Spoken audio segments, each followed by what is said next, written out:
This is Charlie Parsons for the Stomping Ground, powered by Wow Hydrate and available live on DAZN. Mr. Joseph Parker, the man's just flown in from New Zealand and he's in great spirits. Yep, flown in, arrived in this morning, 8 o'clock, hotel, checked in, picked up, and I'm here. How do you feel? Good?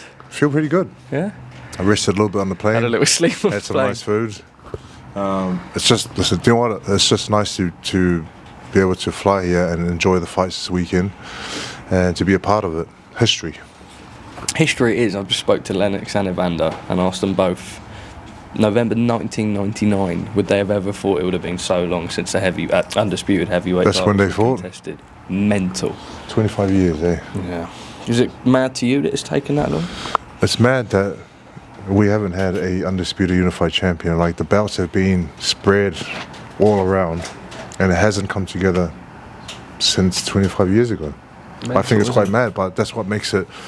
That's what makes this huge, and what makes this exciting, and what makes this. Whoever wins this fight is the man. Yeah.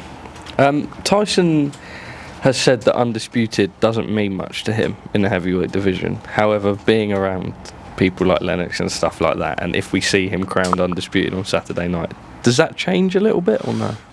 Listen, I think for me, if you say it doesn't mean anything, but I feel like it does. I feel like it's going to mean something on fight night when he wins and when he's crowned undisputed.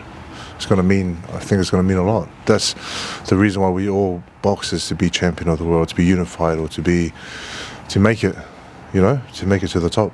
We saw the face-off yesterday. Tyson not engaging in a stare down. Lennox told me it's because he's switched on. He's focused.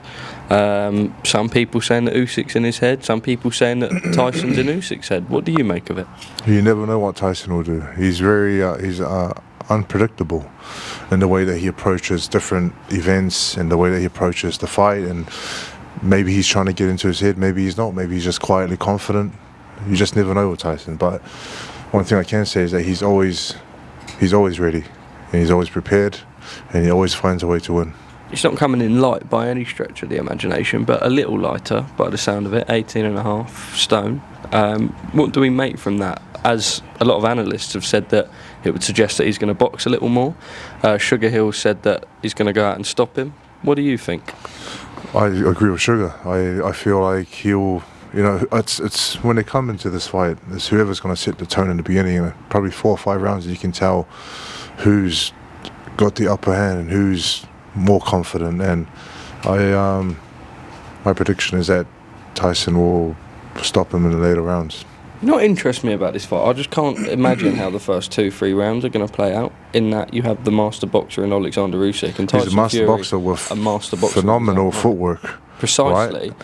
Is it potentially one where the first couple of rounds could be a little cagey, feel each other out? I mean, what are your thoughts? I feel like, I think you hit the nail on the head there, where the first round will be testing each other out, and they'll be analysing each other in there, and then when one feels like he's got the right plan, he'll move into his attack game. Can I ask you, for both parties, what does Oleksandr Usyk have to do to get the win on Saturday? When you're fighting someone like Tyson, my opinion would be that he has to use his great footwork that he possesses, and he has to be in and out, and he also has to pick his shots, and he does throw a lot of shots and combinations, and I think that's what he has to do. And what does Tyson have to do? Tyson has to fight like the big man that he is, and use his height and his reach to his advantage, which he always does, and he has to walk him down and tire him out. Alexander would have to, he's always fit though to move the way that he moves, and you have to be well conditioned to do that.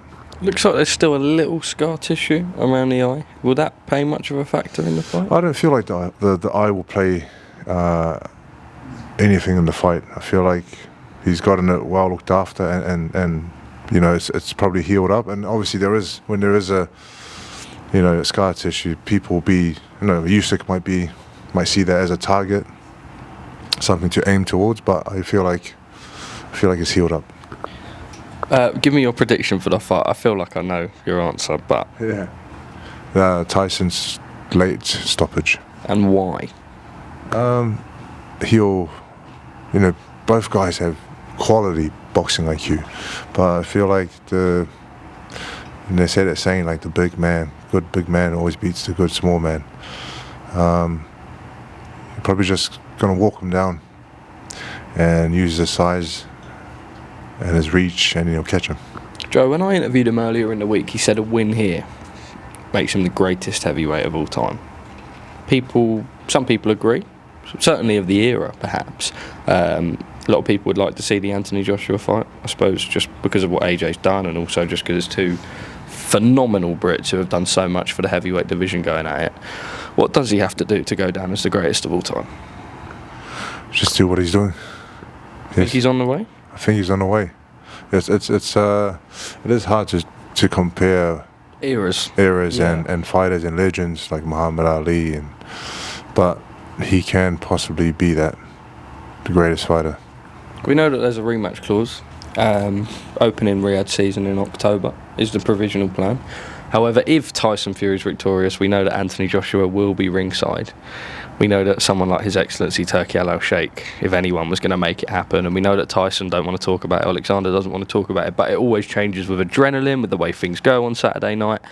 Is there a potential that if Tyson's victorious, you think that we see the Anthony Joshua fight next? I think there's potential that it can happen. Like you said, Turki Al-Sheikh, it's whatever he wants happens. And if he wants it to happen, it probably will happen. Just on you, what a sort of turnaround you've had. It's just been incredible to watch it unfold. Obviously, sponsored shout out Wow Hydrate for your last fight. Thanks, Wow Hydrate. And a great performance against Shilei Zhang. You now find yourself, I think, ranked number 4 with most organisations. What's next for big man Joe Parker? I'm just waiting patiently for what's next. I've been told maybe September or October. Any ideas on opponents? No ideas on opponents. Anyone I feel like there's a lot of heavyweight fights happening soon. You got this one tomorrow, and there's another heavyweight on the undercard, Frank Sanchez versus Caballero. Great fight. Then you got next 2 weeks you got Wilder and Zhang. You got Hrgovic versus Dubois, and then you got Ruiz versus Miller. So there's a lot of heavyweight fights happening, and I feel like once all of that happens, it's just going to tone down the list of fighters that we can't fight. Joe, you're always great fun to be around. In lockdown, you produced those incredible videos that went viral all over social media. They've made a return. Dillian White is someone that you've said that you'd like to fight with. I'd love to avenge the losses to Dillian White, Joshua and Joyce.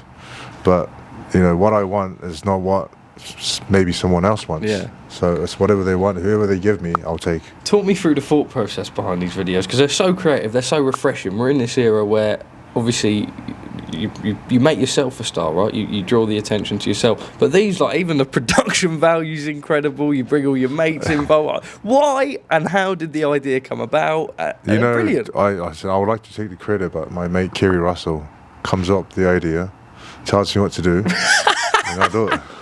But you like doing them, yeah? They're good fun? So it's fun. Like, if we weren't doing these videos, it'll be just training. It'll be just, I do have fun with my family. It's refreshing. It's refreshing, but also it's good just to have a bit of, like, coming together as a team. And are they fun to do?